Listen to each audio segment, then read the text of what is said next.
espacio de reflexión que gracias a su preferencia se ha convertido en un verdadero instrumento institucional. Recording in progress.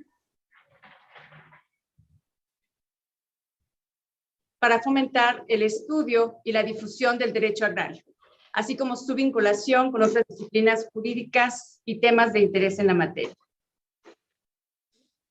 El día de hoy iniciamos la segunda temporada con la presentación de los cuadernos jurisprudenciales, cuya iniciativa corresponde a la magistrada Maribel Concepción Méndez de Lara. También contamos con la presencia de la magistrada Ana María Ibarra Holguín, directora general del Centro de Estudios Constitucionales de la Suprema Corte de Justicia de la Nación. Y con la presencia también de la maestra Alejandra Rabasa Salinas, quien es investigadora jurisprudencial del SEC en la Suprema Corte de Justicia de la Nación. Cedo el uso de la voz a la magistrada Maribel Concepción Méndez de Lara, presidenta del Tribunal Superior Agrario, a quien escucharemos en la fase inaugural. Muchas gracias. Buenos días a todas y todos. Hoy reiniciamos los Viernes de Derecho Agrario, un espacio para la sociedad, para promover la cultura de la legalidad. Va dirigido, como ustedes saben, a personas dedicadas al servicio público, bien sea en la esfera administrativa, en la esfera jurisdiccional, también a los estudiantes de derecho, a la sociedad en general, a los ejidatarios y a los comuneros y a quienes ejercen la libre profesión del derecho. Los invitamos a seguirnos durante el presente año en este espacio de difusión. Hoy, 18 de marzo, tenemos una visita especial de forma virtual. Estará con nosotros este viernes y 3 más el Centro de Estudios Constitucionales de la Suprema Corte de Justicia de la Nación, el más alto tribunal de nuestro país. Por eso le damos las gracias a la magistrada Ana María Ibarra por su disposición a ser parte de este esfuerzo de difusión del derecho. Y bueno, esta temporada tendrá entre sus objetivos centrales difundir otras fuentes de derecho, además de la legislación. Por ello, contar con la difusión de la jurisprudencia y de las interpretaciones que ha hecho la Suprema Corte de Justicia de la Nación de nuestra Carta Magna y sus leyes reglamentarias es fundamental. Y los invitamos a difundir estos 4 cuadernos de jurisprudencia que se presentarán en esta temporada. Serán los derechos humanos mayoritariamente de los pueblos. Hoy veremos el derecho humano al agua y al mínimo vital. Después tendremos el 25 de marzo el contenido y alcance del derecho humano a un medio ambiente sano. Ambos temas será una gran experta que ahorita conoceremos su semblanza, la maestra Alejandra Rabasa, quien nos los compartirá. El 1 de abril y el 8, ambos sesiones de Viernes de Derecho Agrario, tendremos la importante interpretación del Alto Tribunal sobre el artículo 2 constitucional. Serán 4 sesiones en donde veremos los artículos y la interpretación al 4º constitucional y al 2 constitucional. Desde luego, vamos a difundir ampliamente entre todos los sectores interesados estas 4 sesiones de Viernes de Derecho Agrario que contribuirán a promover el Estado de Derecho. Sabemos que sin Estado de Derecho no hay desarrollo.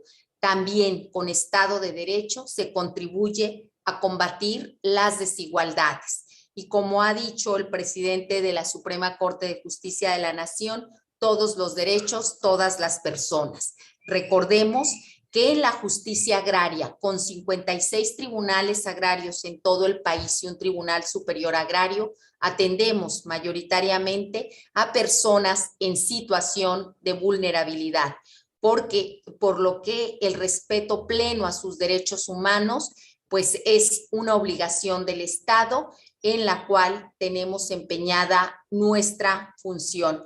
Muchísimas gracias a la Suprema Corte de Justicia de la Nación por ser parte de este esfuerzo, de esta iniciativa, y será enriquecedor contar con ustedes 4 sesiones y que seguramente durante el año tendremos otras adicionales.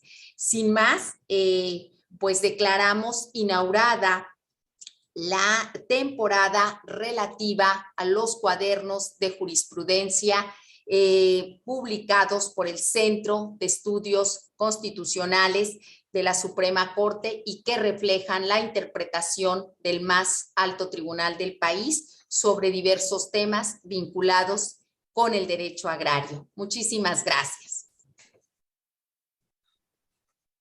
Gracias, magistrada presidenta del Tribunal Superior Agrario, magistrada Maribel. Gracias también porque con ese liderazgo que la caracteriza ha consolidado este esfuerzo, y quiero agradecer que ese acompañamiento que ha dado el proyecto pues ha facilitado todos los medios para su realización en estas plataformas digitales. Bien, le damos la bienvenida a la magistrada Ana María Ibarra Holguín, directora general del Centro de Estudios Constitucionales de la Suprema Corte de Justicia de la Nación, a quien le agradecemos su presencia y le pedimos nos dirija un mensaje sobre este gran proyecto. Muchísimas gracias, magistrada. Muy buenos días a todos y todas. Qué gusto estar hoy aquí, aunque sea por este medio virtual. Y la verdad me da mucho gusto también estar en una plataforma con mujeres magistradas. Es un gusto compartir este espacio entre nosotras y con Alejandra Rabasa, quien ya verán ustedes es una experta en estos 2 temas que va a desarrollar. Para el Centro de Estudios Constitucionales es muy importante estos espacios de difusión. Nosotros estamos trabajando muy fuerte en crear estos cuadernos de jurisprudencia. Tenemos 28 cuadernos de jurisprudencia. Estamos trabajando en sacar más sobre los derechos humanos, sobre la interpretación que la Corte ha realizado sobre estos derechos humanos. Y como ustedes los van a ver, seguramente ya los compartieron o los tienen ahí para compartir en la liga del Centro de Estudios Constitucionales. Son documentos pues muy gráficos, muy breves, que lo que tratan pues es de aterrizar la solución que dio la Corte a problemas en concreto. Entonces tienen el objetivo pues de acercar el derecho de la Corte a toda la gente, ¿no? Nosotros estamos convencidos de que la reforma judicial pues no va a tener eficacia si no generamos este diálogo con todos los tribunales, que la creación del precedente no es una cuestión que solo esté a cargo de la Suprema Corte de Justicia de la Nación, sino que también está a cargo de los operadores que la interpretan, que la aplican, son quienes van dando vida precisamente y eficacia a esos precedentes de la Suprema Corte. Entonces, para nosotros, nosotras, es un gusto de verdad este espacio, esta colaboración, coincidir de nuevo en otro momento con la magistrada Maribel Méndez, a quien felicito por su trabajo a cargo del Tribunal Superior, y agradecer la invitación también del Centro de Estudios de Justicia Agraria y Capacitación por precisamente generar estos diálogos, ¿no?, entre la Suprema Corte y el Tribunal Superior Agrario. La verdad, felicito este intercambio, esta iniciativa, y pues nosotros estamos a su disposición realmente, primero con estas 4 sesiones, pero también con todos los recursos que tiene la Suprema Corte para todos y todas ustedes, que se pueden descargar de forma gratuita en la página del Centro de Estudios Constitucionales, no solo los cuadernos, también publicaciones de libros en diferentes temas. Por ejemplo, hay un libro sobre justicia ambiental, también a cargo de Alejandra Rabasa, y tenemos una biblioteca muy amplia sobre todos los congresos y seminarios que hemos realizado en nuestras diferentes líneas de investigación, que ponemos también ahí a disposición de todos y todas ustedes en nuestro canal de YouTube. Entonces, pues sin más, también es un gusto inaugurar este intercambio con ustedes. Muy buenos días, que disfruten mucho estas 4 sesiones. Muy amable, magistrada Ana María, muchas gracias por ese mensaje, por su presencia y por compartirnos y abrirnos las puertas para poder analizar este trabajo que requirió de gran esfuerzo y de años para su consolidación y que hoy podamos contar con ese vasto número de cuadernos que recuerdo iniciaron con una presentación en una serie de 5 cuadernos que fueron replicándose y es un trabajo realmente de alto alcance. Muchas felicidades por esa consolidación y ese incremento en este ejercicio de la integración de los libros. Para la presentación del cuaderno jurisprudencial número 12, denominado Derecho Humano al Agua, que hoy les presentamos, me es grato presentar a la maestra Alejandra Rabasa Salinas, quien es licenciada en Derecho, cuenta con estudios de maestría en Ciencias de la Sostenibilidad por la Universidad Nacional Autónoma de México, en la cual realiza actualmente estudios de doctorado. Tiene amplia experiencia en materia ambiental y se desempeña como investigadora jurisprudencial en el Centro de Estudios Constitucionales de la Suprema Corte de Justicia de la Nación, a quien agradecemos la generosidad de su tiempo el día de hoy al aceptar esta invitación para compartir los detalles de este extraordinario trabajo sin precedentes realizado por el SEC y que consiste en la sistematización de los criterios relevantes emitidos por la máxima autoridad judicial en nuestro país, aplicando el método de análisis de precedentes, integrando así líneas jurisprudenciales muy claras que se complementan con reflexiones profundas acompañadas de gráficos que de manera sucinta concentran la aplicación práctica de la norma a casos concretos. Utiliza un lenguaje claro, asequible, que facilita la comprensión de sus alcances para todas las personas. El cuaderno de jurisprudencia Derecho Humano al Agua, que hoy vamos a abordar, se integra en la serie de derechos humanos y reviste gran importancia al tratar un tema de interés nacional. Forma parte de la línea de investigación sobre derecho y medio ambiente y es, decíamos, el número 12, ya que son cerca de 30 cuadernos. Ahora nos ha especificado la cifra la doctora Ana María, que son 28 cuadernos y que constituyen una valiosa obra de consulta obligada. Su impresión data de septiembre de 2021 y consta de una extensión de 132 páginas. Pero vamos a escuchar a la experta en este tema, quien ha colaborado en la confección de esta obra monumental. Bienvenida, maestra Alejandra, escuchamos su intervención. Muchísimas gracias, magistrada Reyes, por la presentación.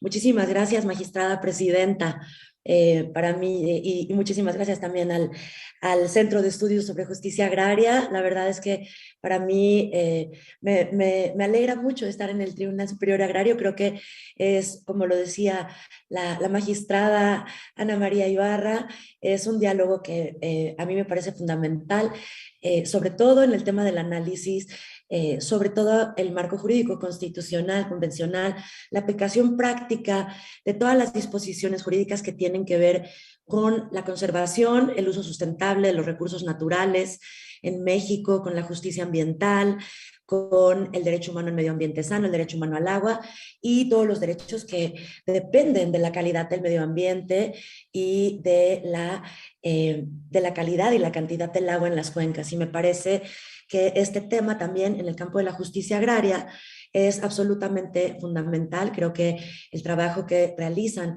las magistradas, los magistrados de los tribunales agrarios es determinante en lo que ocurre con el patrimonio natural de México y, como lo decía la magistrada presidenta, en la creación de condiciones de justicia para grupos y personas vulnerables en el sector agrario, cuya vida está absolutamente ligada a los recursos naturales, al suelo, al agua y a la existencia de la diversidad biológica en México. Entonces, realmente agradezco mucho esta oportunidad para presentar aquí el cuaderno de jurisprudencia sobre el derecho humano al agua.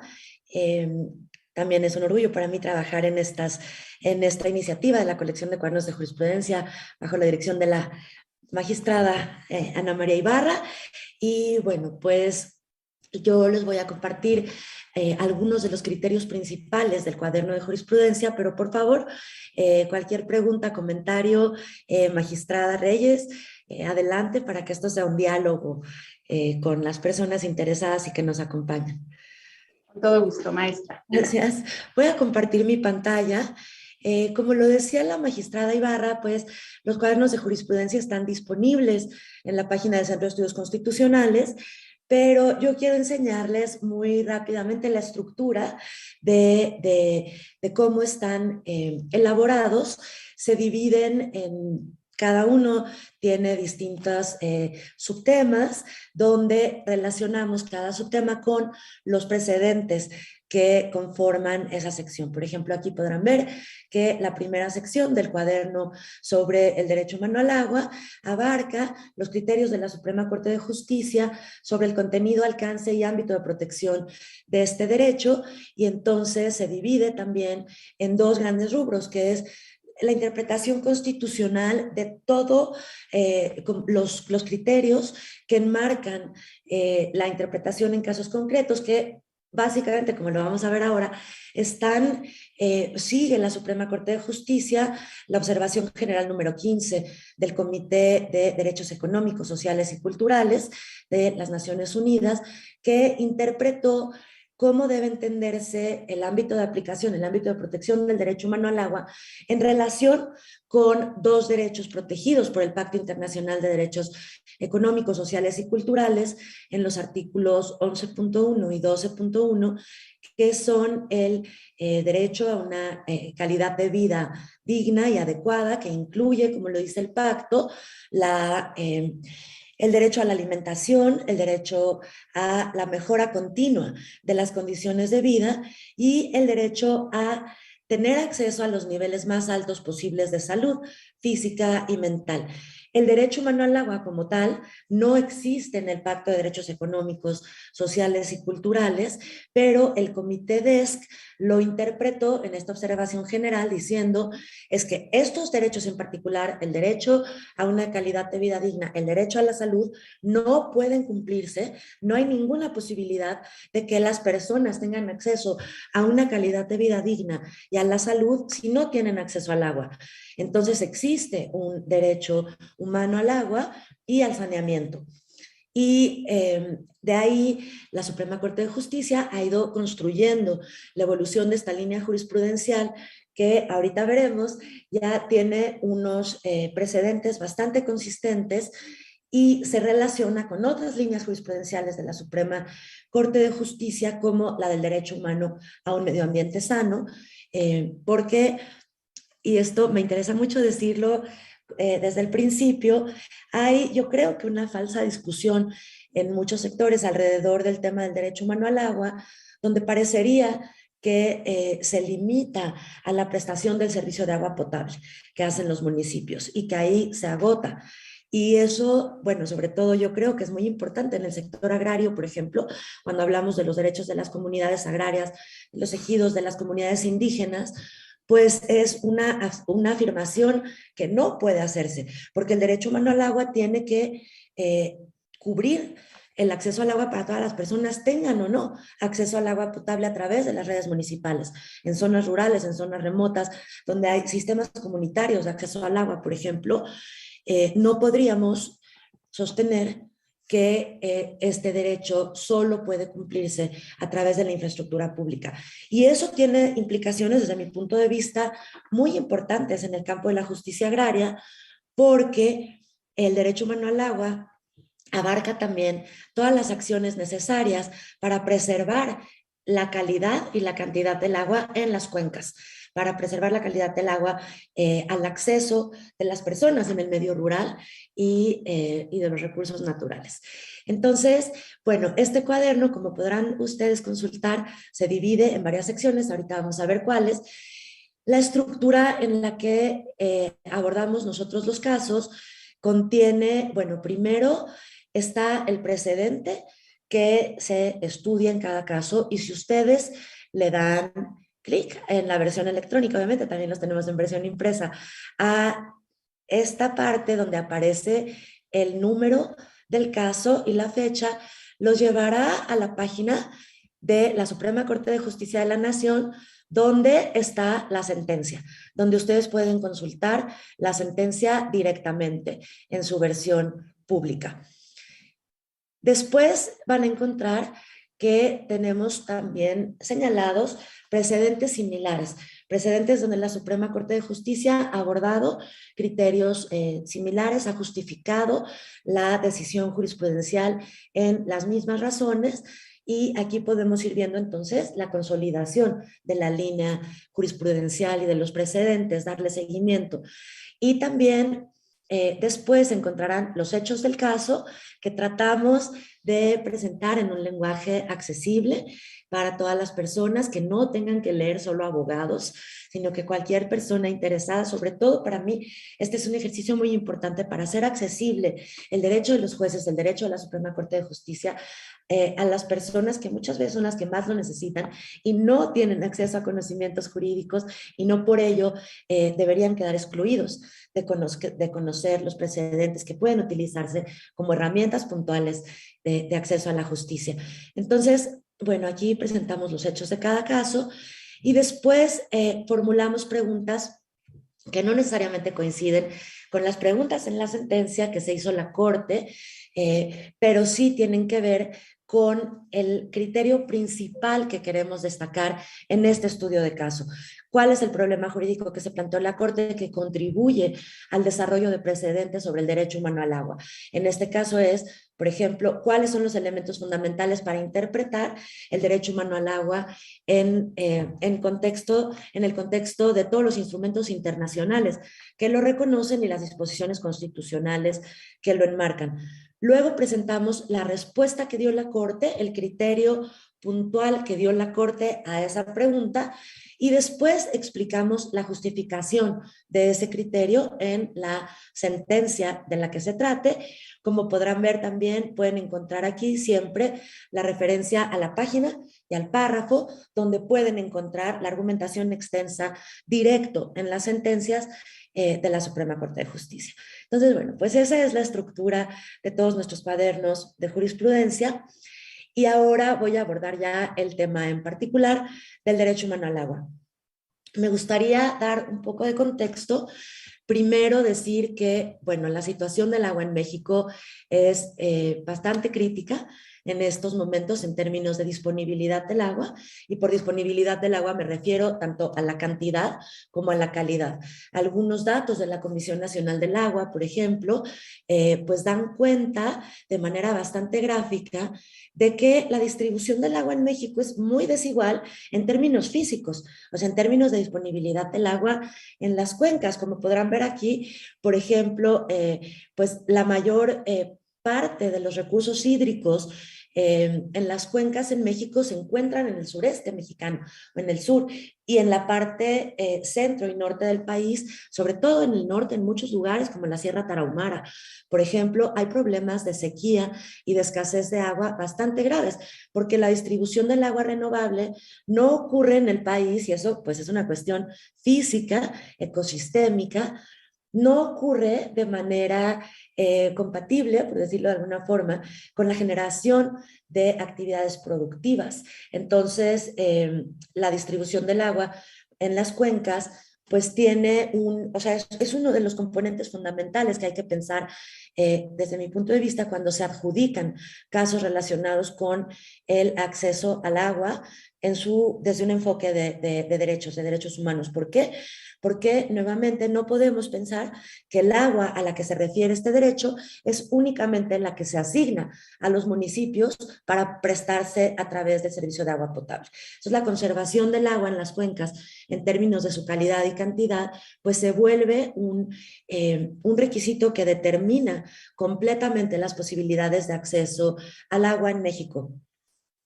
Los datos de la Conagua, por ejemplo, dan cuenta de los estudios de disponibilidad de las situaciones en muchas cuencas que ya hace 10 años al menos, más de 10 años, se mostraban con disponibilidad crítica por sobreexplotación, pero también porque no podemos separar la situación del agua en las cuencas ahorita de todos los fenómenos climáticos, de todos los fenómenos del cambio climático, y el agua, los recursos hídricos, pues son componentes indispensables para las alternativas de adaptación al cambio climático, sobre todo en las personas más vulnerables en el sector rural. ¿no? Que son las personas que más afectadas se ven por los cambios en las condiciones climáticas, por los cambios en las condiciones del suelo, de la temperatura, por los cambios en los ciclos de las cosechas determinados por condiciones climáticas, y la disponibilidad del agua es crítica para poder generar en el sector agrario, en el sector rural, medidas de adaptación a las cada vez más cambiantes condiciones, las sequías cada vez más persistentes en algunas regiones del país, como en el norte, por ejemplo, que pues determinan la vida agraria, la vida en el campo, y yo creo que entonces el tema de proteger la disponibilidad del agua desde las cuencas, pues no puede separarse de los temas de justicia agraria y de justicia ambiental. Muy importante, Alejandra Rabasa Maestra, lo que nos platicas en este esquema. Sin duda tenemos un mosaico y varios Méxicos distintos en cada entidad federativa. En este registro, en este mapeo que se da y con base en el contenido del artículo 4 constitucional, que involucran una facultad concurrente entre las autoridades de todos los niveles, de todos los ámbitos de gobierno, ¿qué dificultades hemos encontrado en esa obligación del saneamiento? Porque creo que has tocado un punto fundamental, el saneamiento, no solo el derecho al líquido como el mínimo vital y una sobrevivencia necesaria para cada ser humano, sino el saneamiento, que sea una agua, lo has dicho, accesible para el consumo humano, que sea de una cantidad suficiente y de una calidad necesaria. ¿Qué hemos encontrado en esa aplicación, en esa concurrencia que invita a las autoridades y que obliga a las autoridades incluso a ese saneamiento? Así es, magistrada, y eso me da, muchas gracias por el comentario, porque a partir de ahí puedo exponer muy brevemente, porque eso le da estructura a todo el cuaderno de jurisprudencia y a la interpretación de la Suprema Corte, que el marco constitucional que abarca el derecho humano al agua, bueno, por supuesto, tiene sustento primero en el artículo 4 constitucional, como bien lo acaba de decir nuestra moderadora. Perdón, es que estoy tratando de compartir mi pantalla otra vez. Tiene sustento, por ejemplo, primero directamente en el artículo 4 constitucional, que fue reformado el 8 de febrero del 2012 en una reforma constitucional en la cual se hicieron dos modificaciones al artículo 4 constitucional. Se publicó la reforma en el Diario Oficial de la Federación el 8 de febrero del 2012 para incluir bueno, primero, en el párrafo quinto constitucional, que desde 1999 se había incluido el derecho humano a un medio ambiente adecuado, decía entonces la Constitución. En el 2012 se modificó para sustituir el término adecuado por el término sano, derecho a un medio ambiente sano.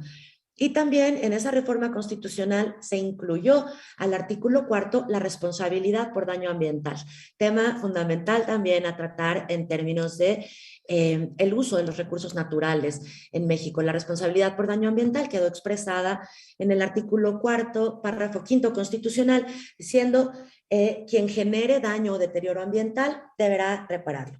Y de ahí derivó todo el sistema de responsabilidad ambiental en México. En la misma reforma constitucional se incluyó en el párrafo sexto este texto que está aquí del lado derecho en mi pantalla. Toda persona tiene derecho al acceso, disposición y saneamiento de agua para consumo personal y doméstico. Y esta es una primera consideración crítica para comprender el alcance del derecho humano al agua. El derecho humano al agua únicamente ampara los usos personales y domésticos del agua. ¿Cuáles son? Es el uso para preparar alimentos, el uso para la higiene personal, el uso para el hogar, para la limpieza del hogar, para prevenir enfermedades y para evitar enfermedades, o sea, todo el uso que tiene que ver con la satisfacción de las necesidades básicas de las personas y de los hogares. Y esto es bastante importante porque, como lo vamos a ver en los casos de este cuaderno, se ha planteado en muchos casos, por ejemplo, si el derecho humano al agua ampara el uso agrícola del agua, ¿no? Sobre todo cuando se trata, por ejemplo, de agricultura de subsistencia, no comercial, o si el derecho humano al agua se relaciona con el derecho humano a una vivienda adecuada y por lo tanto debería proporcionar agua en volúmenes ilimitados para todas las viviendas. Entonces, tener claro que solo abarca los usos personales y domésticos es un primer criterio muy importante para dimensionar el alcance de este derecho. Después, dice la Constitución, tendrá que ser el acceso al agua en forma suficiente. ¿Qué quiere decir en forma suficiente? Quiere decir que hay un mínimo de agua que tiene que proporcionarse a todas las personas porque es el mínimo vital para cubrir que no existan riesgos peligrosos de salud o incluso la muerte. Y ahorita vamos a ver cuál es ese mínimo.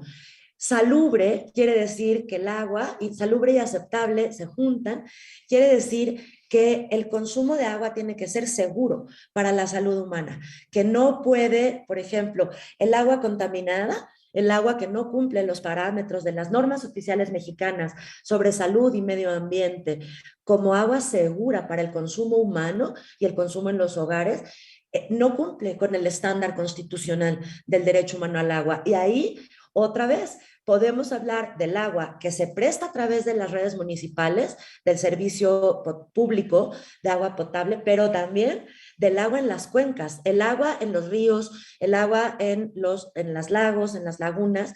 Tiene que tener una calidad aceptable para el consumo humano, sobre todo en las personas que acceden directamente al agua en los cuerpos de agua, que no acceden al agua a través de infraestructura. Luego dice la Constitución, el Estado garantizará este derecho y esto es muy importante. Dice, la ley definirá las bases, apoyos y modalidades para el acceso y uso equitativo y sustentable de los recursos hídricos. Uso equitativo. Es muy importante también esta parte de la Constitución porque desde mi punto de vista, y magistrada, presidenta, magistrada Reyes, yo creo que si hay alguien que tenga eso claro son juzgadoras como ustedes que trabajan todos los días en temas de justicia agraria con sectores, personas muy vulnerables en el país. Creo que coincidirán conmigo en la afirmación de que el tema del acceso al agua es un tema relacionado absolutamente con la pobreza y la desigualdad. O sea, yo creo que hay pocos temas en los que la pobreza, la marginación social sean tan visibles como en el acceso al agua, ¿no? Yo pienso, por ejemplo, mucho ahora con toda la pandemia, en los primeros meses que no sabíamos qué estaba pasando, qué iba a pasar, el horror que debe haber sido no tener acceso al agua, a agua suficiente y a agua segura en un contexto de, pues, como el que vivimos, ¿no? Pandémico, que el acceso al agua era indispensable para ir sorteando esta situación tan difícil que venimos viviendo en los últimos 2 años. Entonces, por ejemplo, en México no hay cobertura universal de agua potable y saneamiento para todas las personas y la brecha que reporta la Conagua es más amplia, mucho más amplia en el medio rural que en las ciudades. O sea, en las ciudades tampoco hay cobertura universal de servicios de agua y saneamiento, pero en el medio rural esa brecha es muchísimo más grande. Y hay estudios de la organización, de la OCDE, hay estudios del Programa de las Naciones Unidas sobre el Medio Ambiente. El año pasado vino el relator especial de las Naciones Unidas sobre el Derecho Humano al Agua a México y publicó en la Asamblea General de las Naciones Unidas un informe sobre la situación del derecho humano al agua en México. Y decía, por ejemplo, es que es muy evidente cómo en el medio rural las condiciones de pobreza determinan también el acceso al agua, porque, por ejemplo, en los sitios donde no hay energía, donde no hay, por ejemplo, luz, donde no hay electricidad, tampoco puede prestarse el servicio público de agua potable en muchos casos porque requiere de bombeo y no existe. Entonces, el acceso de las personas al agua en los medios donde es más precaria la vivienda, por ejemplo, se da directamente en las cuencas. Y entonces, si la distribución del agua a través del sistema de concesiones y asignaciones de la Conagua no considera priorizar el consumo personal y doméstico de las personas en situación de vulnerabilidad y en el medio rural, hay una medida discriminatoria y hay una medida regresiva que de facto, en términos prácticos, impide el acceso al agua cuando no puede accederse a ella naturalmente en las cuencas. La parte de uso sustentable que dice la Constitución también se relaciona con eso. El artículo 25 de la Constitución, en su primer párrafo, establece el mandato al Estado de conducir un proceso de desarrollo nacional que sea integral y sustentable. Esta palabra sustentable se incluyó también al artículo 25 constitucional en 1999, junto con la reforma que incluyó el derecho humano al medio ambiente adecuado a la Constitución. La definición de desarrollo sustentable, que proviene también de un informe que se hizo en 1987 en el marco de las Naciones Unidas, que se llamó el informe de Nuestro Futuro Común, establece que el desarrollo sustentable es aquel que no compromete, o sea, que puede lograr la satisfacción de las necesidades de las personas en el presente, pero sin comprometer las opciones de vida de las personas en el futuro, de las generaciones futuras. Es decir, tiene un componente de justicia intergeneracional, de equidad intergeneracional. Por ejemplo, si el agua en México se agota, si las cuencas se sobreexplotan y transitamos a un esquema de sequía permanente, de sobreexplotación en las cuencas, las personas de las siguientes generaciones van a ver completamente limitadas sus opciones de desarrollo, de salir de la pobreza, de tener la libertad de realizar sus medios de vida, etc. Entonces, el componente de desarrollo sustentable hace pensar en la justicia intergeneracional, pero también en que la toma de decisiones sobre cuestiones económicas no puede separarse de la variable ambiental. Es decir, tenemos que priorizar también cómo impacta las decisiones de desarrollo económico y social en la calidad del medio ambiente y la conservación de los recursos naturales. Y aquí la Constitución liga el derecho humano al agua. Entonces, como yo he venido remarcando, liga el derecho humano al agua directamente en la Constitución con la conservación de los recursos hídricos y los ecosistemas hídricos en México. Luego, dice la Constitución, esta misma ley tiene que establecer, como lo decía también la magistrada Reyes, tiene que establecer distribuir las competencias y determinar el ámbito de concurrencia de la federación, las entidades federativas y los municipios. ¿Por qué? Porque el tema aquí también, bueno, y me adelanto un poquito, el día que se publicó esta reforma, también se publicó un artículo transitorio a la reforma constitucional, el artículo 3º transitorio de la reforma constitucional del 8 de febrero de 2012, le dio un plazo de 1 año al Congreso de la Unión para expedir una ley general de aguas, justamente una ley general para poder lograr la concurrencia y la distribución de competencias de los 3 órdenes de gobierno en esta materia. Eso quiere decir que máximo en el 2014 esa ley tendría que haber estado publicada y no existe todavía. Y en enero de este año, en enero que acaba de pasar, la Suprema Corte de Justicia de la Nación resolvió varias controversias constitucionales y resolvió que la omisión del Congreso de la Unión de expedir la Ley General de Aguas es una violación constitucional a este artículo constitucional y le dio un plazo al Congreso para sacar la Ley General de Aguas en este periodo ordinario de sesiones. Entonces será muy importante estar pendientes porque la ley va a determinar con mucha más claridad la parte competencial e institucional que determinará el derecho humano al agua. ¿Por qué es importantísima esta parte competencial?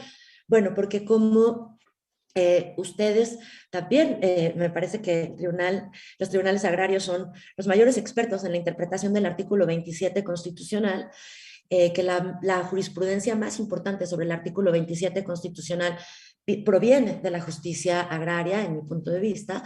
El artículo 27 constitucional, en su párrafo 3º, establece que la nación tiene en todo tiempo el derecho de regular los elementos naturales susceptibles de apropiación para diversos fines.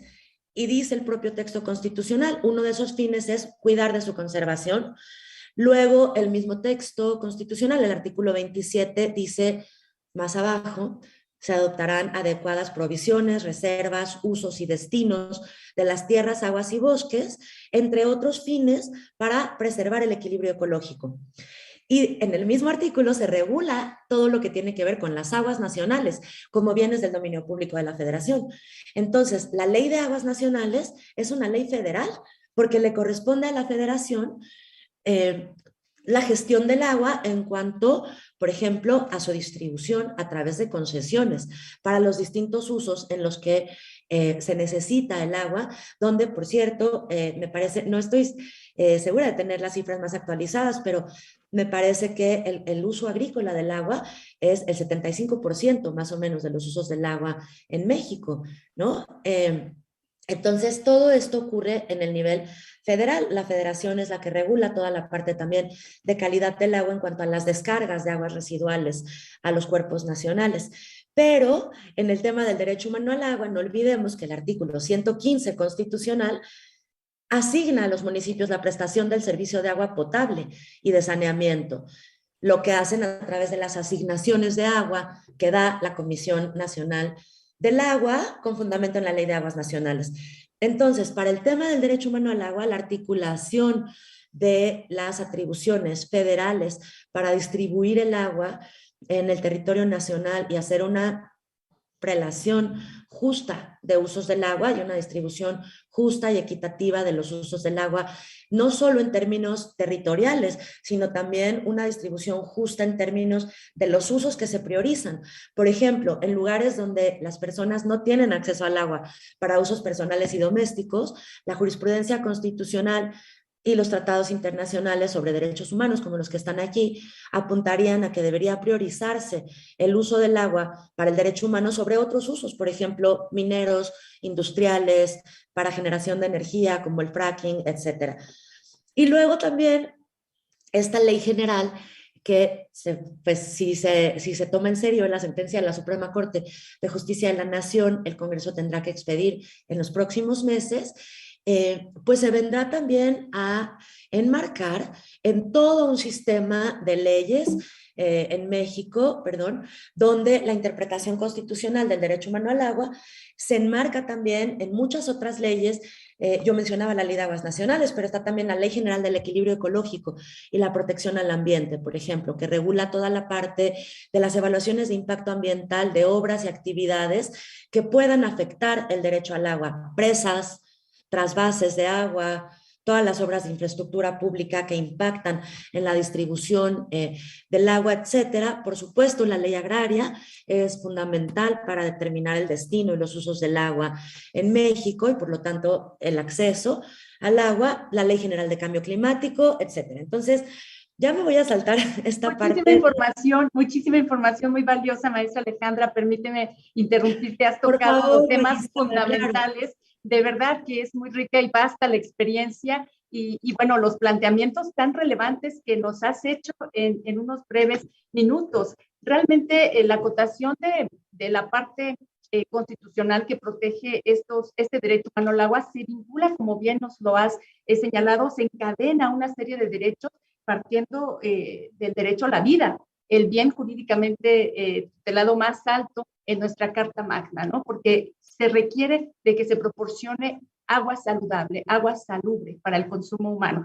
Pero has tocado un punto fundamental. Tenemos una limitante ahí porque no se desarrolla en gran medida esa actividad que tiene que ver con la explotación del uso y uso sustentable, por supuesto, de este recurso hídrico en las comunidades, en los ejidos y comunidades. Así es una referencia exacta al artículo 27 constitucional y ahí claramente tenemos que el Estado, la nación, tiene la responsabilidad de llevar a cabo una distribución equitativa de la riqueza. Y sabemos que México forma parte en un buen lugar de los países megadiversos del mundo. Tenemos una riqueza que desafortunadamente no está distribuida con justicia y que evidentemente hay zonas alejadas de nuestro país en donde nosotros, al acudir a la justicia itinerante, cuando nos acercamos a las comunidades, sobre todo indígenas, de difícil acceso, no cuentan con este servicio, no lo tienen disponible. Y en contraste, pues en las grandes ciudades, donde encontramos simplemente con el hecho de abrir la llave en unos segundos, pues tenemos o contamos con este recurso tan necesario y vital para el desarrollo humano. Esa referencia al artículo 27 constitucional es muy importante. Me gustaría resaltar que fue en ese en ese movimiento supranacional del informe Brundtland, de la Convención de París, de una serie de actividad internacional que impactó en nuestro país en esta precisamente reforma al artículo 27 constitucional, que es de la década de los 80. Estamos hablando de 1987, donde se introduce ya en el artículo 27 este desarrollo sustentable. Y nos mencionabas claramente, se requiere de un equilibrio ecológico, de un desarrollo rural que sea sustentable, pero también sostenible económicamente. Entonces, has tocado esa relación del derecho humano al agua con el derecho a la salud, con el derecho, evidentemente, a la tierra y sus recursos, porque nosotros en lo que consiste en el periodo de reforma agraria, que parte de 1915 con la primera ley agraria y se va hasta 1971 con el término de la vigencia de la Ley Federal de Reforma Agraria. Todo ese periodo de reparto de tierras, pues contamos también con que se repartió más de la mitad del territorio nacional, el 51%, para dotar de tierras y aguas. Esto es muy importante y lo has puntualizado muy bien. La ley agraria regula el uso y aprovechamiento de ambos recursos fundamentales en el espacio rural, la tierra y el agua. Entonces, hay muchísimos núcleos de población, ejidos y comunidades, son más de 32,000, que cuentan con la tierra y también con un recurso hídrico para su explotación. El tema es que no tenemos las posibilidades de hacer un aprovechamiento, una explotación con toda la infraestructura, con toda la aplicación de la tecnología que se requiere para que esto sea sustentable. Me parece fundamental. Y otro punto que quisiera destacar, y nos has comentado muy bien, una ley que no existe, una ley general de la que carecemos y que me parece fundamental. Este comentario e información que nos das, maestra Alejandra, me hace recordar que tenemos un tema similar en materia indígena. Se hizo, si no mal recuerdo, también una controversia constitucional que resuelve la Corte para determinar la obligación del Congreso para que, pues, urja en la expedición de esta ley tan necesaria. Entonces, en materia agraria tenemos también la espera estaremos a la expectativa de esta indispensable ley general que materialice y que vaya distribuyendo estas competencias y la tengamos, obviamente, para su aplicación, en complemento a nuestra ley agraria, que tiene descripción de la distribución de la tenencia de la tierra y del agua por su destino. Y bueno, los destinos, los usos que podemos encontrar en el espacio rural son disímbolos. Ya nos platicabas en qué otras actividades se puede desarrollar y que si contamos con un agua no salubre, no se puede utilizar para el consumo humano, pero tampoco para la agricultura. Tampoco se puede aprovechar de esa manera porque contaminaría los productos que derivan de la pesca, por ejemplo, y de todas las actividades que tienen que ver con la explotación del uso de este recurso hídrico no renovable. Es muy limitada entonces todavía ese ejercicio del derecho en el espacio rural, sin duda. Creo que una de las actividades fundamentales también que se dan en el espacio rural es la actividad turística. Y bueno, ahí tenemos ya algunos casos en donde ejidos y comunidades han aprovechado, han instituido, se han integrado en sociedades para hacer una explotación adecuada, controlada, regulada y vigilar el aprovechamiento sustentable de este recurso en algunos balnearios. Recuerdo en la zona del Valle del Mezquital, en el estado de Hidalgo, que hay tantos balnearios. Algunos de ellos son administrados por ejidos y comunidades que han tenido a bien organizarse para realizar un aprovechamiento pues, sustentable y también productivo para ellos, que les reditúe en un ingreso económico. Sí, magistrada.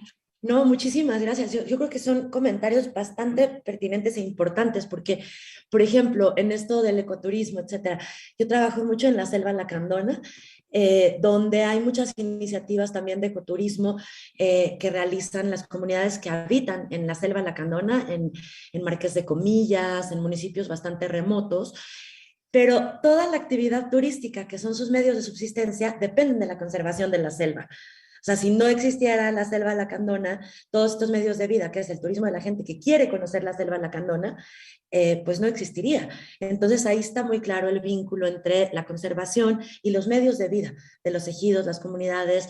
Tratabas el tema de la pesca, etcétera. Y por eso ahora vamos a ver como, bueno, y el siguiente viernes que voy a tener también el honor de estar aquí con ustedes, el gusto para hablar del derecho humano al medio ambiente sano, vamos a ver cómo se ligan todos, por ejemplo, un criterio muy importante que ha desarrollado la Suprema Corte en la jurisprudencia sobre el derecho humano al medio ambiente sano es el de no regresión.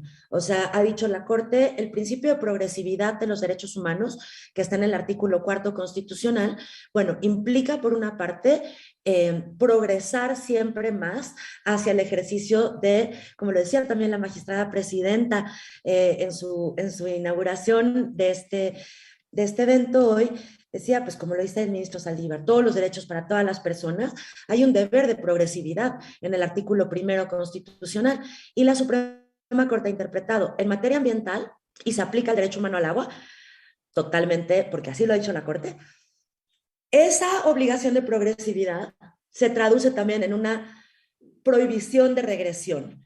Y la relatora anterior de las Naciones Unidas sobre el derecho humano al agua, por ejemplo, publicó toda una lista de ejemplos de medidas regresivas que impiden el derecho humano al agua. Incluía, por ejemplo, la contaminación del agua en una cuenca, que eleven los niveles de contaminación y haga que la gente que podía usar ese cuerpo de agua para el turismo, para la agricultura, para el consumo humano, ya no tenga acceso. Es una medida regresiva que se está causando por la omisión del Estado de garantizar las condiciones que permitan el acceso al agua para las personas que, si el agua está contaminada, pues de facto pierden el acceso a ese uso del agua para usos personales y domésticos.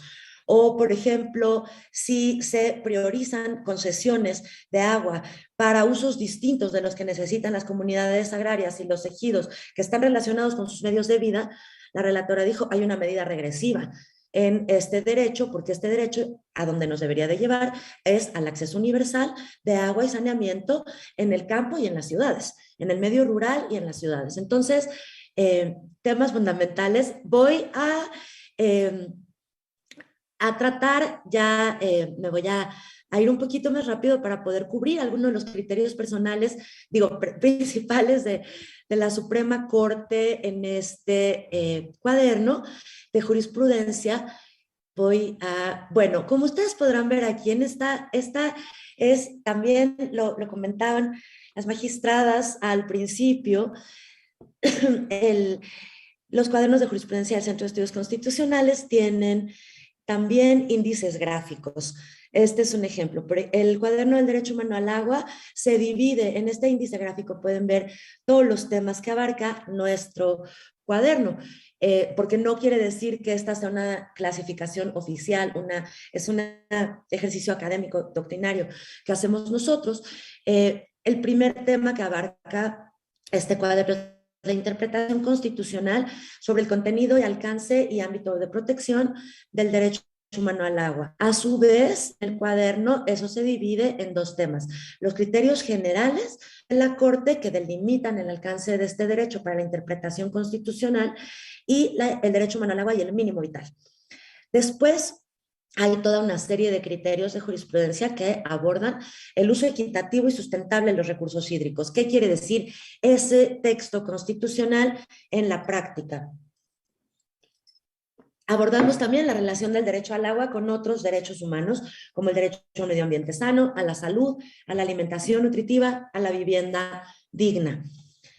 Los aspectos procesales del derecho humano al agua también son importantes. Por ejemplo, en temas de justicia agraria, de justicia ambiental, de justicia hídrica, la parte de la legitimación procesal activa se puede volver un requisito, un obstáculo de fondo, aunque es una cuestión procesal, se puede volver un obstáculo de fondo a la justicia ambiental, climática, del cambio climático, hídrica, etcétera, porque los derechos protegidos por el medio ambiente o asociados al medio ambiente, pues muchas veces son de naturaleza colectiva y difusa, y entonces no puede adoptarse un criterio tradicional de interés jurídico que excluya a las comunidades y a las personas del acceso a la justicia para intentar la protección y la conservación de los recursos naturales, del medio ambiente, del agua.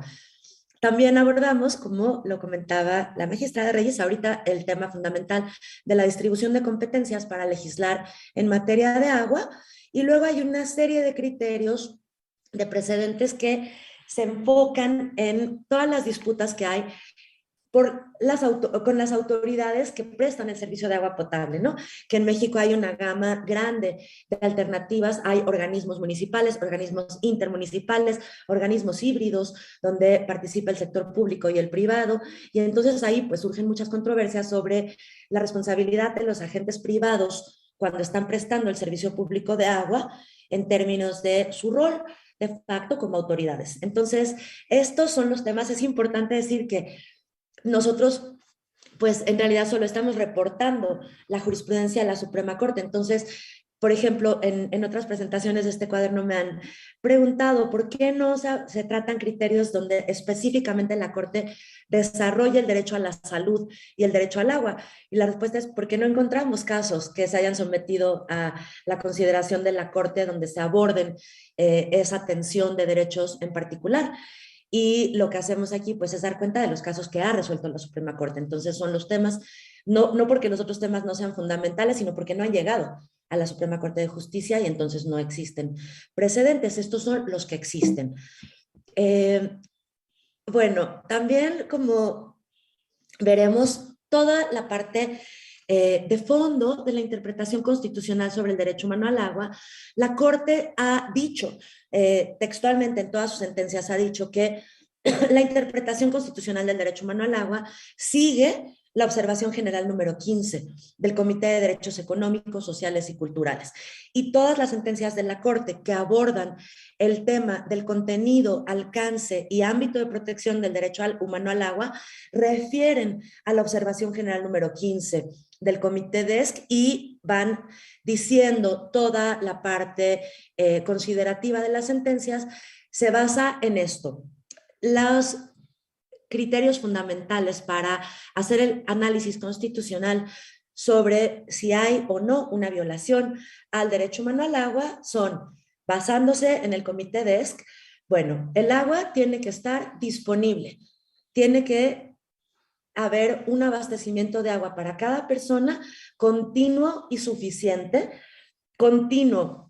En las ciudades, por ejemplo, o en muchos centros urbanos, se da la práctica del tandeo, donde el acceso al agua es intermitente, ¿no? No se tiene agua de manera constante. O en las presas, cuando se cierran las presas, cuando se corta el almacenamiento de agua, etcétera, pues se está violando este requisito de disponibilidad que está ligado a la continuidad en la provisión y el acceso al agua.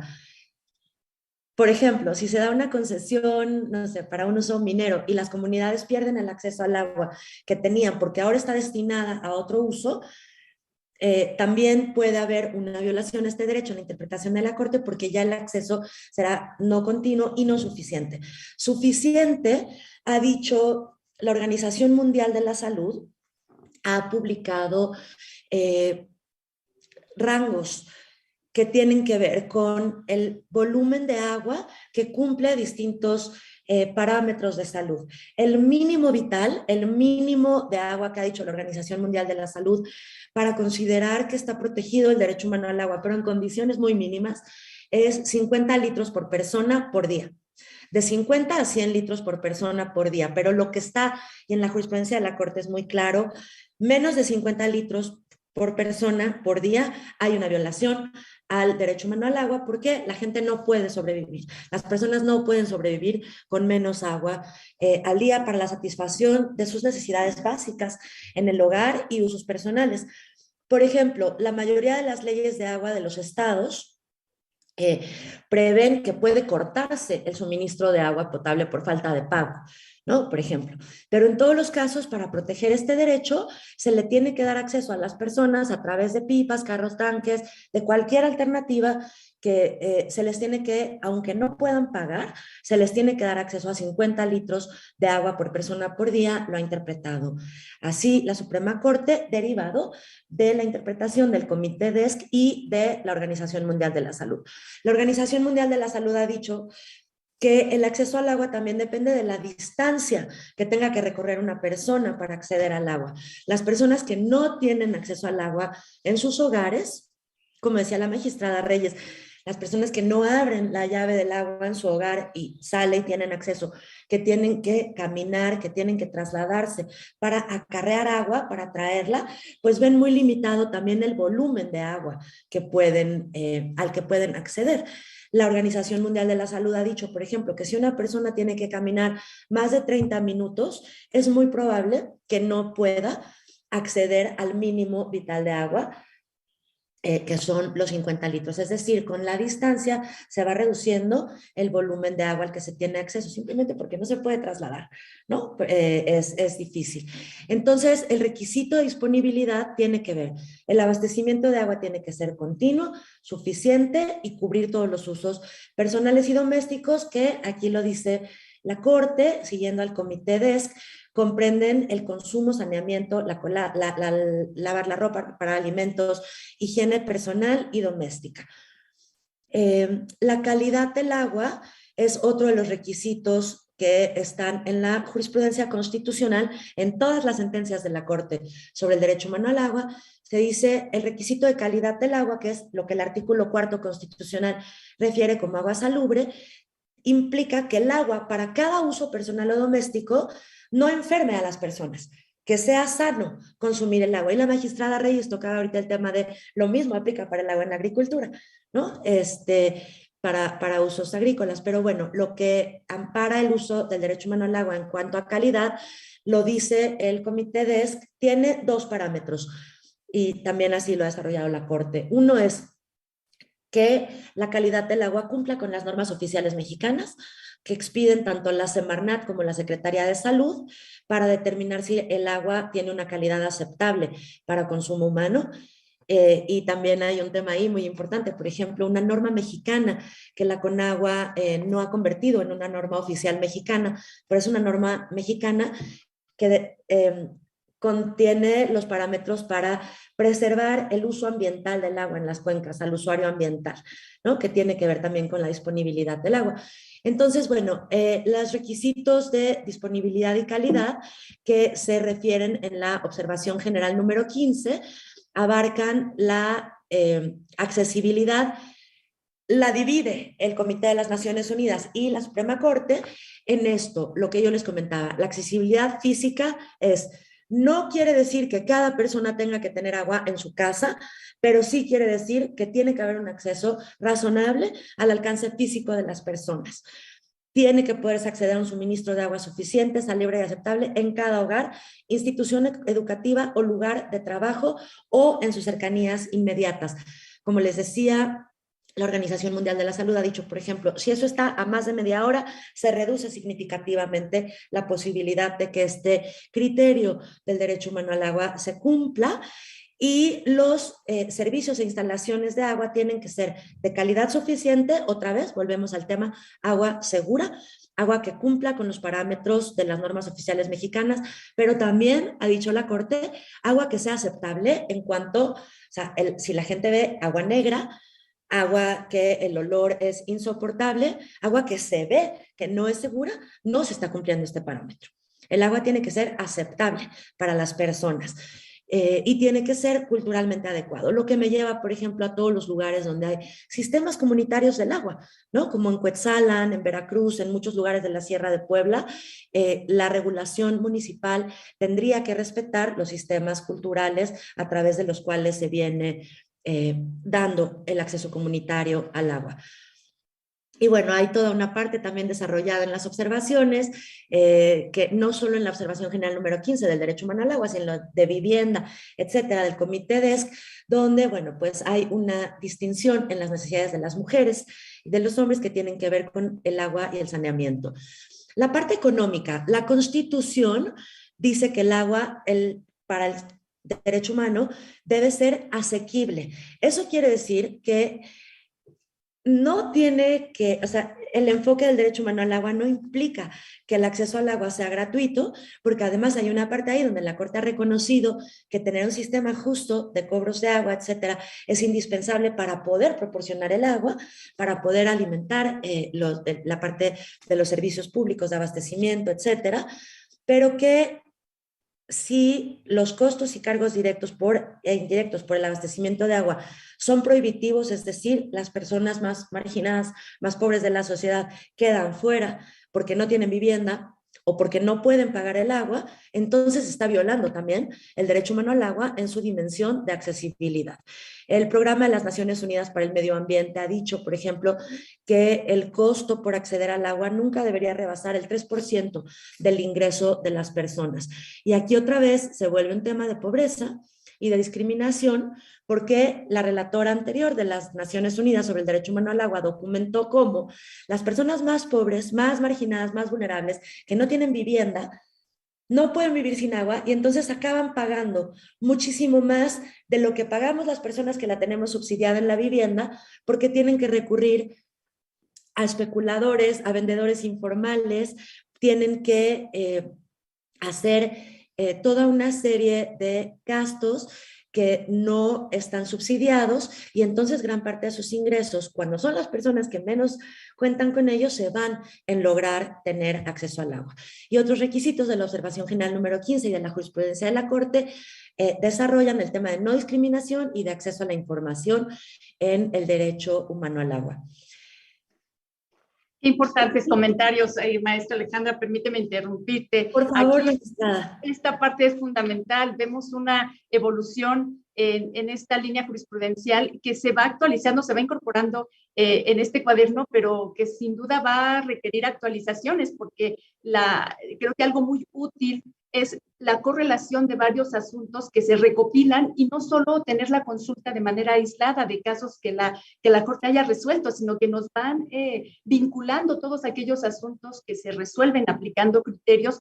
Y aquí me parece importante destacar que se van confeccionando y aplicando, desde luego, por la Corte principios importantes. Está el principio indubio pro agua, que ya nos has abordado un poco al respecto, asociando este principio con el principio también indubio pro natura, pues tenemos ahí una confección y una gama, un abanico de posibilidades en donde la Corte ha interpretado y ha resuelto casos que van a complementarse. Y me parece que esto es una importante evolución de esa línea jurisprudencial que va recogiendo principios rectores precisamente en favor de los derechos para los justiciables. Me parece fundamental. Y has tocado también un tema muy importante. Cuando nosotros hablamos de ese comité que integra derechos económicos, sociales y culturales, no podemos dejar de lado que el derecho agrario es un derecho eminentemente social y que forma parte de estos llamados TESC, y que toca, pues de alguna manera, entra en conflicto en algunas ocasiones con el derecho humano al acceso al agua, el derecho humano a preservar de manera sustentable, pensemos en una área natural protegida, y el derecho a la tierra, como lo establece el artículo 27 constitucional. Entonces, creo que aquí se puede observar un ejercicio de ponderación de estos principios fundamentales que constituyen derechos humanos de igual jerarquía, forman parte de este grupo del comité DESC. ¿Qué nos puedes decir al respecto de estos casos emblemáticos? ¿Hay algún caso dentro de tantos? Porque sé que son bastantes los que se van diseñando y desarrollando en este cuaderno de derecho de acceso al agua. ¿Alguno que nos puedas comentar? Claro que sí, magistrada. Y además, bueno, estoy muy contenta de los temas que toca sobre los principios indubio pro natura, indubio pro agua. Los vamos a ver en la siguiente sesión porque están más asociados a la jurisprudencia ambiental, pero sin duda, pues el sistema de jurisprudencia constitucional no se divide en cuadernos, ¿no? O sea, todo esto integra la hermenéutica alrededor del acceso a los recursos naturales, al agua, al desarrollo sustentable, a la protección de los medios de vida de las personas y las comunidades en el territorio. Ya estoy pronto, voy a cerrar para poder escuchar y tener un diálogo. Entonces, justo, magistrada, presentó 2 o 3 casos emblemáticos que atienden a este comentario. Por ejemplo, lo que van a encontrar al estudiar el cuaderno de jurisprudencia es este tipo de casos donde ha habido una tensión, como lo decía la magistrada Reyes, entre ya sea distintos usos del agua o distintos derechos que pueden entrar en una aparente tensión y que deben ponderarse, ¿no? Que deben ponderarse no sé, usando un test de proporcionalidad, etcétera, en todo el sistema de interpretación y hermenéutica constitucional. Hay un amparo en revisión, el 269-2013. Hubo muchos casos, acciones colectivas con base en el Código Federal de Procedimientos Civiles, juicios de amparo, controversias constitucionales que tuvieron que ver con el Acueducto Independencia. No sé si todo el mundo está familiarizado con este caso, pero muy en resumen, el caso del Acueducto Independencia trajo una serie de litigios interpuestos por varios pueblos yaquis, por diferentes pueblos yaquis. ¿Por qué? Bueno, por varias cosas, no me voy a extender en el caso, ahí está toda la narrativa en el cuaderno, pero básicamente existe un decreto presidencial de los años 50 donde se asignó a los yaquis un porcentaje del caudal de agua del río Yaqui y tienen muchas concesiones para usos agrícolas del agua, ¿no? Para actividades agrícolas, y muchas de esas concesiones están en un distrito de riego, otras no, pero bueno, son las que existen ahí y que están asignadas a varias personas de distintos pueblos yaquis. El gobierno del estado de Sonora le hizo una solicitud en algún momento a la Comisión Nacional del Agua para tener una asignación de agua, para hacer trasvases de agua a través de un acueducto, el Acueducto Independencia, para llevar agua del río Yaqui o de las presas donde se almacena el agua de ese río, la presa del Novillo, las presas, y entonces a través del Acueducto Independencia llevar agua a Hermosillo, porque la justificación del gobierno de Sonora era: necesitamos llevar agua a los lugares donde la gente no tiene, porque si no, no estamos cumpliendo con el derecho humano al agua. El gobierno de Sonora está violando el artículo 4 constitucional en cuanto al derecho humano al agua, entonces tenemos que avanzar en la cobertura universal de agua en las ciudades de Sonora, y para eso necesitamos tener acceso a volúmenes extras de agua y a este acueducto. La Conagua y la Semarnat lo autorizaron en materia de impacto ambiental y la parte de asignaciones de agua. Varios municipios de Sonora promovieron controversias constitucionales y hubo muchísimos litigios, como les decía, acciones colectivas, amparos, etcétera. Y varios de los amparos decían, por ejemplo, aquí en este caso también se dieron concesiones para otros usos al gobierno, y entonces algunas de las personas y comunidades involucradas en estos litigios por parte de los yaquis decían: se está violando nuestro derecho a un medio ambiente sano porque se nos está quitando el acceso al agua que tenemos asignada y que depende toda la parte de los servicios ambientales y nuestros medios de vida depende de ella, y por otra parte se nos está discriminando. O sea, hicieron toda una serie de argumentos diciendo: no puede asignarse agua de este ecosistema a otros usos y a otros actores que no seamos nosotros, para los usos que nosotros la necesitamos. Como les decía, hubo varios litigios que se resolvieron o se siguen resolviendo de distintas formas, pero en este criterio en particular, la Suprema Corte dijo esta parte que es importante. Dijo: el uso y aprovechamiento de los recursos hídricos no puede ser ilimitado. Depende de las condiciones del medio ambiente y el Estado debe asegurar su sustentabilidad.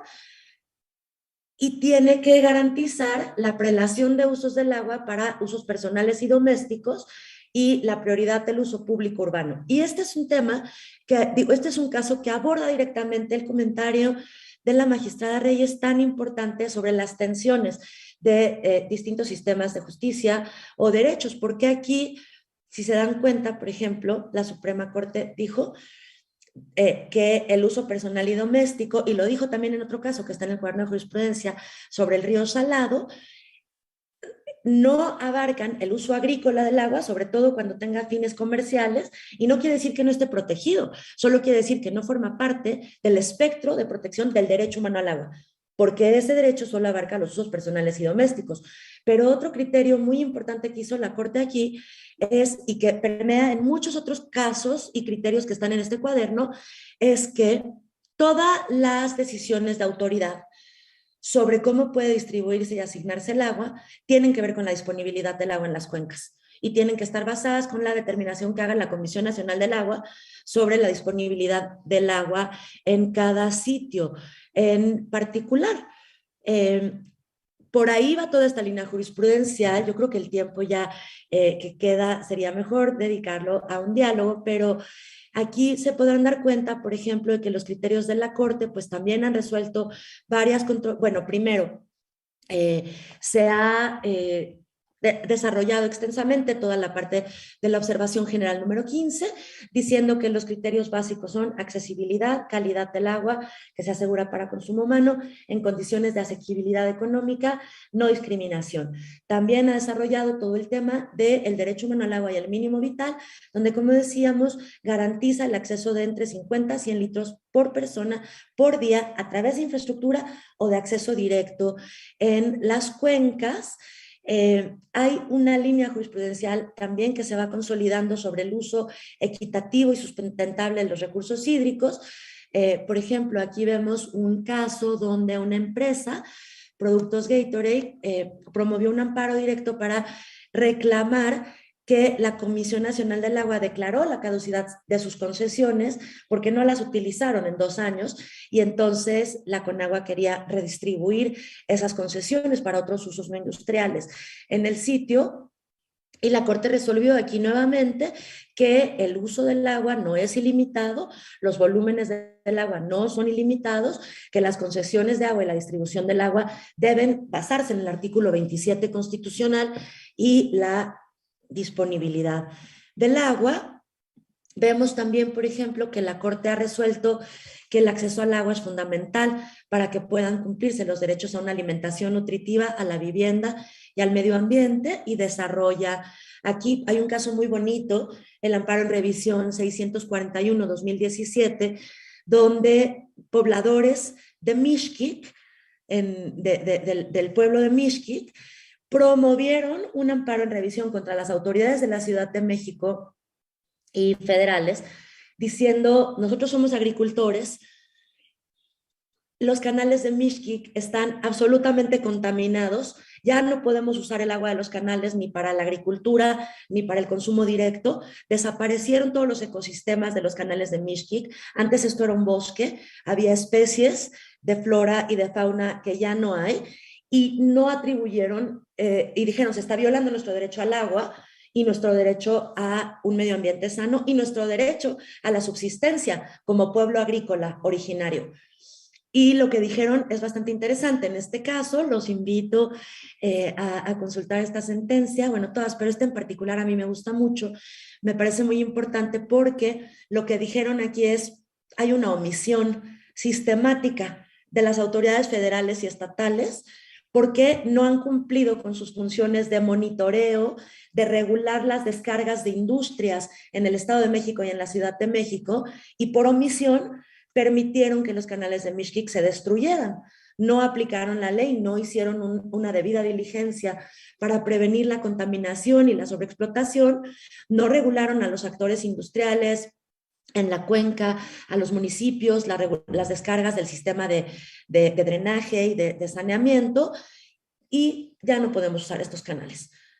Y la Suprema Corte hizo toda una interpretación de la violación del derecho humano al agua y al medio ambiente sano por omisión, y resolvió que las autoridades de la Ciudad de México federales e incluso del Estado de México, que no fueron parte del amparo, y la Corte dijo: aunque no fueron parte del amparo, tienen una responsabilidad, porque este problema se está generando en 2 estados diferentes, en una cuenca. Y al final resolvió que la obligación de las autoridades es restaurar el saneamiento de la calidad del agua, restaurar los canales del pueblo de San Andrés para, o sea, la sentencia de amparo solo va a estar cumplida cuando los pobladores del pueblo de San Andrés Mixquic puedan volver a utilizar el agua para sus actividades agrícolas y de consumo humano y doméstico en los canales de Mixquic.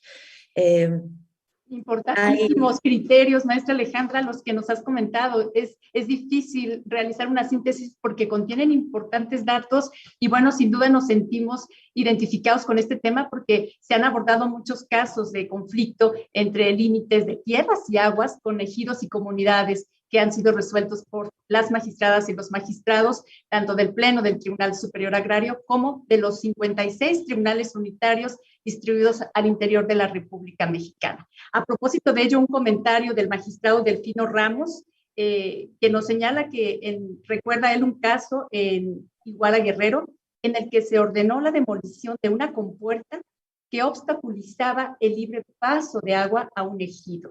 Entonces son casos en los que encontramos esa limitante de acceso al agua, no solo para el consumo, que es el derecho humano, sino también para el uso agrícola, de las actividades en el espacio rural.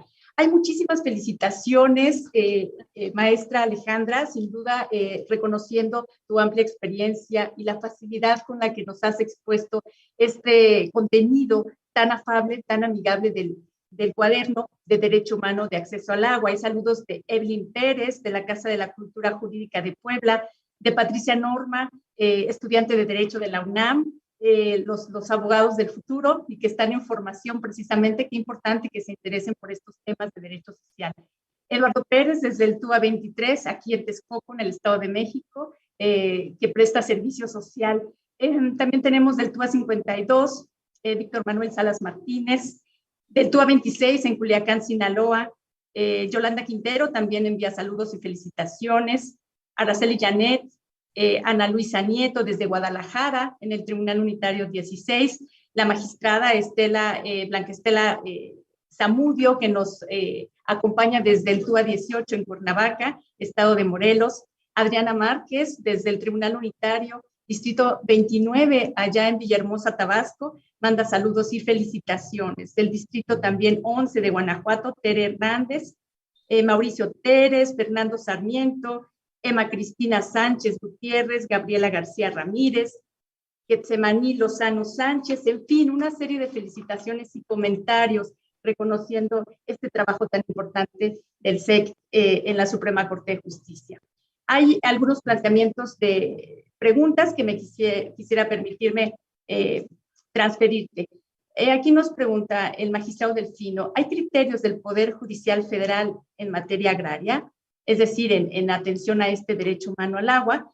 Y también hay un planteamiento que dice si el agua ejidal se considera un derecho humano de los ejidos y comunidades, aunque no cuente con una resolución presidencial que les haya dotado de tierras y aguas. Estos son los dos planteamientos. También se relaciona otro cuestionamiento que dice, la concesión de derechos de agua otorgada a una asociación civil de usuarios de agua compuesta por personas físicas, morales y sociales como un módulo de riego, ¿se considera agua ejidal? Estos son los planteamientos que se vinculan en un mismo sentido, maestra Alejandra. Muchas gracias, magistrada, y muchísimas gracias por todos los comentarios. Me alegra mucho que esto sea de utilidad. Hay mucha información más que está en el cuaderno y los invitaría a consultarlo. Magistrado Delfino, yo no, o sea, en los precedentes que abordamos en este cuaderno, nuestro criterio de búsqueda fue solo la interpretación constitucional sobre el derecho humano al agua, sobre el artículo 4 constitucional, párrafo 6º, como tal. ¿Por qué lo digo así? Porque me imagino que habrá muchos precedentes de justicia agraria o de temas agrarios en la Suprema Corte que yo no conozco y no están abarcados en este cuaderno. Entonces no quisiera decir algo que no va o que no es. Lo que yo encuentro de temas que se relacionan directamente con el derecho humano al agua y la justicia agraria o temas agrarios en este tema en particular tienen que ver sobre todo con este planteamiento que se ha hecho. Por ejemplo, hay un caso ahí de un agricultor en un río que se llama el Río Salado, donde construyó un cárcamo y una obra de infraestructura bastante pequeña, pero para desviar agua de un arroyo a sus parcelas y entonces poder utilizar el agua de ese arroyo para regar sus parcelas, pero no tenía una concesión de la Conagua. Y entonces en una visita de inspección le clausuraron esta obra de infraestructura y él promovió un amparo diciendo que se estaba violando su derecho al agua porque esa obra en su parcela, ya que no tenía ningún tipo de infraestructura pública o prestada por las autoridades que hiciera llegar el agua a su parcela, él la había tenido que hacer porque no podía acceder al agua de otra forma y que su parcela no era comercial, que era una agricultura como solo de consumo de su hogar, y que por lo tanto el derecho humano al agua en la Constitución debería de amparar que él pudiera hacer ese desvío del agua del arroyo para regar su parcela y para cubrir el uso agrícola. Y entonces le planteó a la Corte si el uso agrícola estaba protegido por el derecho humano al agua. Y la Corte resolvió que no. La Corte resolvió que no, resolvió el derecho a la alimentación nutritiva y adecuada en el artículo 4 constitucional está completamente ligado a el derecho humano al agua, y de hecho hay una observación del Comité DESC sobre el derecho a la alimentación que la Corte cita en extenso en esta sentencia y dice, es claro que el derecho a la alimentación y el derecho al agua van de la mano y no se puede interpretar uno sin el otro. Pero no podemos decir que el uso agrícola cuando tiene fines comerciales, que este señor en este caso decía no es comercial, y entonces lo que yo entiendo de esa sentencia es que la Corte dijo, el derecho al agua no cubre usos agrícolas o usos comerciales y no se puede hacer un argumento diciendo que el uso agrícola para el derecho a la alimentación porque necesita venderse el producto de la cosecha para tener acceso a la alimentación. No quiere decir que no esté amparado por la Constitución, solo no por el artículo 4. Pero por otra parte, dijo la Corte, si cualquier uso que se le dé al agua tiene que ver con la satisfacción de necesidades básicas para el hogar, entonces sí está protegido por este derecho constitucional. Entonces, mi interpretación, pero ustedes son una autoridad para interpretar la Constitución muchísimo más autorizada que yo, mi interpretación es que el uso agrícola, cuando se trata de agricultura de subsistencia o que está relacionado con los usos personales y domésticos, puede estar cubierto, pero no cuando tenga una finalidad comercial. No por este criterio de que el derecho humano al agua solo va para higiene del hogar, preparación de alimentos, prevenir riesgos a la salud, etcétera. Y magistrado Delfino, esos son el tipo de criterios que yo encuentro que tienen que ver con la parte de justicia agraria y el derecho humano al agua, pero supongo que hay muchos otros criterios relevantes en los temas de justicia agraria que yo no conozco. Y tampoco me siento autorizada para responder la pregunta de si el agua es ejidal o no, porque pues yo no soy una experta en materia agraria y de justicia agraria, y menos cuando tenemos aquí a las magistradas que sí son las expertas, pero lo que sí creo que es importante es tener claro que en la jurisprudencia podemos ver cómo se está consolidando esta línea de precedentes que dice el acceso al agua por comunidades, por ejidos, de forma comunitaria y colectiva en las cuencas tiene que protegerse para cumplir con este derecho humano. O sea, no sé si eso responde a la segunda pregunta, magistrada Reyes, o me la podría... Sí, es en ese sentido, sí, ese aprovechamiento constituye también parte del derecho humano de acceso al agua. Mi entendimiento es que sí, mientras sea para garantizar otra vez las condiciones de accesibilidad, disponibilidad, cantidad, calidad, etcétera, que están protegidas por el artículo 4. Hay una pregunta aquí en el chat de Zoom que estoy viendo, por ejemplo, que se relaciona. O sea, creo que hay muchas dudas en este tema ahora que están saliendo tantas iniciativas y sistemas comunitarios para la provisión del servicio de agua, pero también que se está volviendo tan compleja toda la parte de las autoridades que administran los sistemas de agua. Por ejemplo, hay una pregunta que veo aquí en el chat que dice si se privatiza el sistema de agua. Me voy a permitir leer la magistrada. Adelante, maestra, sí. La pregunta que tengo aquí dice, si se constituye como una obligación del Estado garantizar el derecho al agua, ¿esta se puede privatizar para que sea un particular el que otorgue ese servicio? Y otra pregunta que tengo aquí en el chat dice, considerando el derecho humano al agua, ¿cómo se considera la sanción de negación del servicio o incluso corte por falta de pago? Y estas dos preguntas están respondidas en la jurisprudencia de la Corte. En cuanto a la primera, la Corte, hay toda una sección en el cuaderno donde la Corte ha dicho, cuando los agentes privados, cuando se privatiza el sistema de agua y la provisión se da por organismos concesionados o privatizados, inmediatamente adquieren todas las obligaciones como de autoridades para proteger el derecho humano al agua y son responsables. Pueden ser consideradas autoridades responsables en el juicio de amparo. O sea, sí, la privatización del agua, de los servicios, el agua no se puede privatizar, de los servicios de agua potable y saneamiento no implica ningún tipo de deslinde para la Corte de las autoridades, de la función de autoridad. La Corte ha dicho, pues se consideran autoridades para efectos del amparo.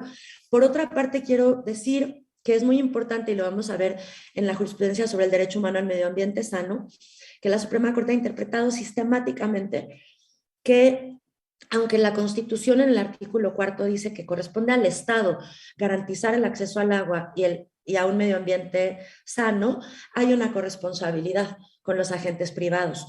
Y la jurisprudencia de la Corte lo ha desarrollado, por ejemplo, en el caso de los canales de Mixquic, las autoridades respondieron, es que son las descargas de aguas residuales de todos los municipios de la cuenca, de las industrias, del uso agrícola, de los agroquímicos, etcétera. No podemos hacer nada. Son agentes privados los que la están causando.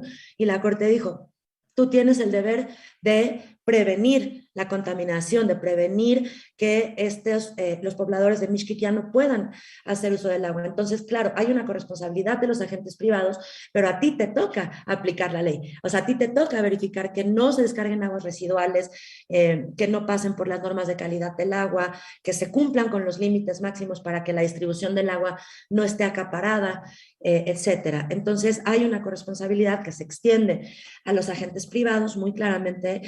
Y también hay toda una serie de casos sobre el corte, sobre si cuando se incorpora este derecho a la Constitución, entonces ya se vuelve inconstitucional cortar el suministro de agua por falta de pago o suspenderlo. Y la Corte ha dicho, no es inconstitucional, siempre y cuando se garantice el acceso a 50 litros de agua por persona por día, aunque no se pueda pagar. Esas para las otras dos preguntas. No sé, magistrada, si muchas gracias, maestra. Sí, claro, qué gusto poder escucharte. Continuaríamos con muchas más sesiones. Qué gusto que vamos a contar con tu presencia el próximo viernes. Y bueno, estamos llegando a la recta final. Por supuesto, te enviaremos todos los saludos y felicitaciones desde diversos tribunales agrarios. También Procopio Alejandro desde Guatemala, por ejemplo, en Tepic, en Guanajuato, en Oaxaca, en Zacatecas. El personal de los tribunales agrarios está acompañándonos en esta transmisión. Cerca de 200 personas se han interesado en este tema y me da mucho gusto esa convocatoria también que se generó para que pudieran interesarse en el tema y escuchar tu expertise probada, sin duda, maestra Alejandra. Yo concluiría que este cuaderno jurisprudencial número 12, Derecho Humano al Agua, tiene grandes aportaciones. Destaco 3 puntos fundamentales. Acercar el conocimiento de los derechos humanos a los justiciables. Número 2, representación gráfica, que nos has explicado, hace muy amigable la consulta, rapidísima, en breve tiempo, de importantes criterios. Y por último, la actualización constante de los criterios jurisprudenciales emitidos por la Suprema Corte de Justicia de la Nación. No me resta más que agradecerte, maestra Alejandra Rabasa Salinas, por la generosidad de tu tiempo, por compartir tan amplios conocimientos y experiencia en el tema. Y es un honor, a título personal y a nombre de los tribunales agrarios, hacer la entrega de un merecido reconocimiento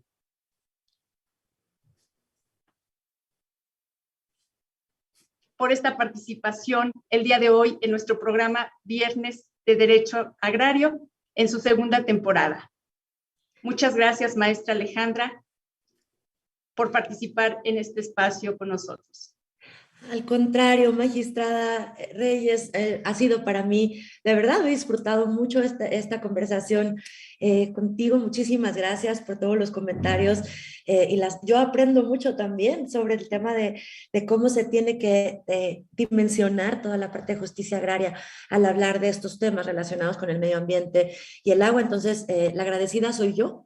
He aprendido mucho, me ha interesado mucho todos los comentarios y esta sesión. A mí me parece que El trabajo de los tribunales agrarios es absolutamente fundamental en el tema de la protección del medio ambiente, de los derechos ambientales, del acceso al agua, de lograr el objetivo de, por ejemplo, la propiedad, la dimensión social del derecho a propiedad en México junto con la función ecológica. Entonces, bueno, de verdad la agradecida soy yo por esta invitación. Muchas gracias a la magistrada presidenta por el reconocimiento, es un honor para mí.